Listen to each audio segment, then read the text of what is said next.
Hi అండి, ఎలా ఉన్నారు మీరంతా? నేనైతే బాగున్నానండి. ఈరోజు మా తోటలో వంకాయలు కోసాను. మా చెట్లకు కాసిన కాయలు ఇవి చాలా తాజాగా ఉన్నాయి. ఈ కాయలతో అల్లం పచ్చిమిరపకాయ పెట్టి కర్రీ ఎలా చేయాలో చూసేద్దాం. వంకాయల్లో అనేక రకాల వంకాయలతో చాలా రకాల కూరలు చేయొచ్చండి.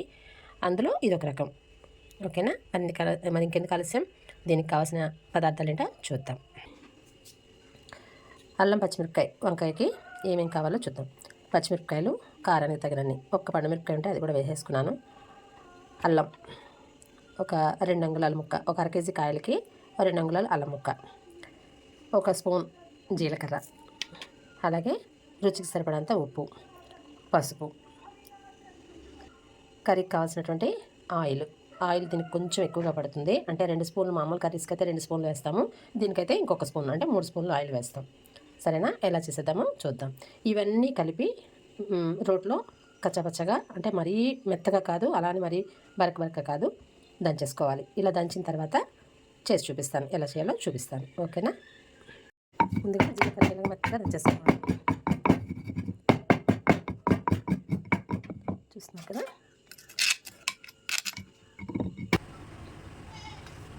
తాజాగా ఉన్నాయి కదా. నేనైతే ఈ ముచ్చుకు కూడా పడేను, చాలా తాజాగా ఉన్నాయి. ఇప్పుడే కోసాను. కూర అదిరిపోద్ది. కూర వండుతున్న ముందే అతని నోట్లో నీళ్ళు ఊరిపోతున్నాయి. మీరు కూడా ఒకసారి ట్రై చేయండి. వీడియోని ఎక్కడ స్కిప్ చేయకండి. మొదటిసారి నా ఛానల్ చూస్తున్నట్లయితే నా ఛానల్ తప్పకుండా సబ్స్క్రైబ్ చేసుకొని లైక్ చేసి షేర్ చేసి కామెంట్ చేయడం మర్చిపోకండి. వంకాయ ముక్కలని కోసేసాను. అర కేజీ కన్నా ఎక్కువే ఉంటాయండి ఈరోజు. అంటే నాకు అక్కడ ఒక ఇద్దరు ఉన్నారు నా కూరలు అంటే ఇష్టపడేవాళ్ళు. సో కొంచెం ఎక్కువగా చేస్తే మరి అందరం ఒక దగ్గర కూర్చొని భోజనం చేసేటప్పుడు వాళ్ళ కర్రీస్ మనకి, మన కర్రీస్ వాళ్ళకి వేసుకోవటం అది ఆనవాయితీ కదా. అందుకని చెప్పేసి కాస్త ఎక్కువగా చేస్తున్నాను.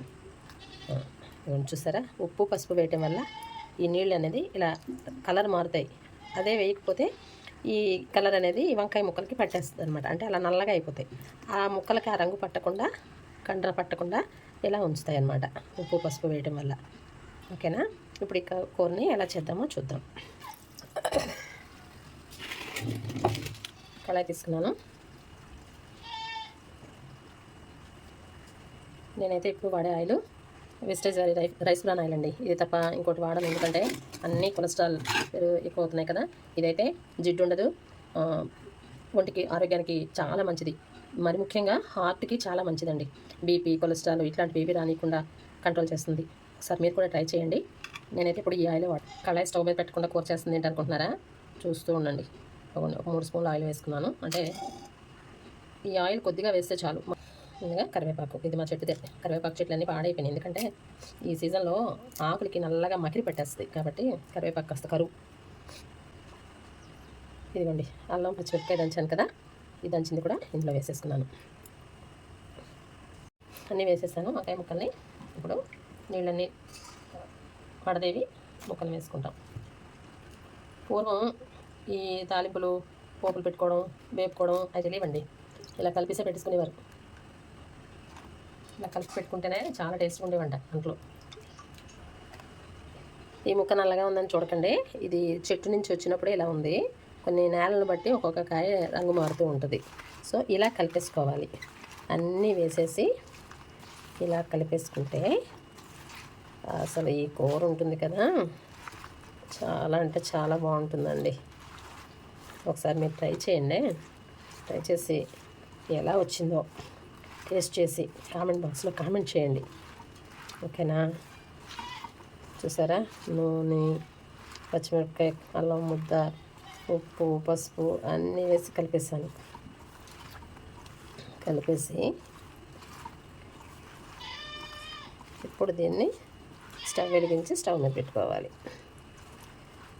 చాలా ఈజీ, చాలా టేస్టీ రెసిపీ ఇది.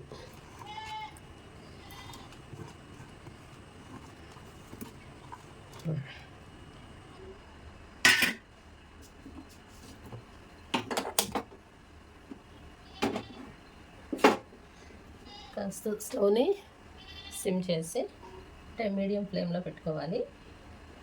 పెట్టుకొని మూత పెట్టాలి దీనిపైన ఇలాగా మూత పెట్టాలి. మూత పెట్టిన తర్వాత మెయిన్ ఇంపార్టెంట్ ఏంటంటే దీనిపైన వాటర్ వేయాలి. ఇది ఒక చిక్క.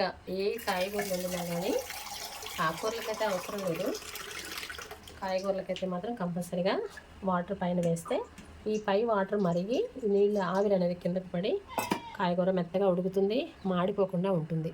సరేనా? కాసేపు అయిన తర్వాత మళ్ళీ కలుపుతూ ఉండాలి. నీళ్ళు చూసారు ఎలా మరుగుతున్నాయో? ఒకసారి ఇవి తీసి జాగ్రత్తగా తీయాలి, కర్రీలో ఒలిగిపోకుండా.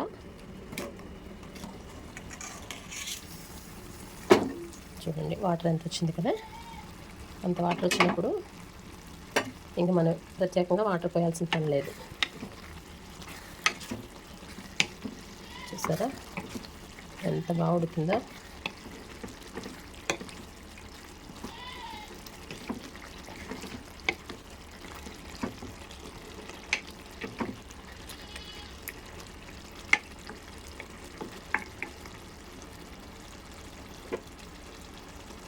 ఇంకా ఈ నీళ్ళు అవసరం లేదు. ఈ నీళ్ళు పడేసి మామూలుగా ఇలా మూత పెట్టేయచ్చు. నీళ్ళు వేసే అవసరం లేదు. నీళ్ళు వేయకుండానే ఇలా మూత పెట్టేసి కాసేపు ఉంచితే దగ్గరికి మగ్గిపోతుంది. లాస్ట్గా చూసారా ఎన్ని నీళ్ళు వస్తున్నాయో? మూత తీసాను, అయిపోయింది కర్రీ.